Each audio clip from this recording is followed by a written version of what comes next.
Movie business is a very high risk business.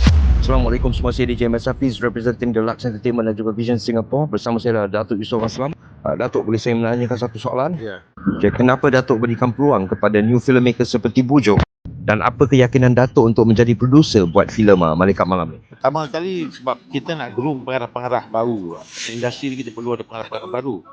Kadang-kadang kita tak tahu di belakang tabir tu ada pengarah-pengarah yang ada bakat besar tetapi dia orang tak dapat peluang.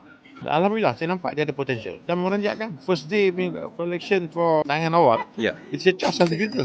Tapi alhamdulillah dengan izin Allah kita buat sambil daya.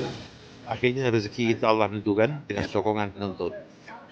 Ada kata-kata terakhir juga untuk penonton, viewers di Singapura. Pada penonton-penonton di Singapura, jangan lupa saksikan filem Malaikat Malam di Golden Village di Singapura mulai 2 hari bulan April. Saksikan. Okey?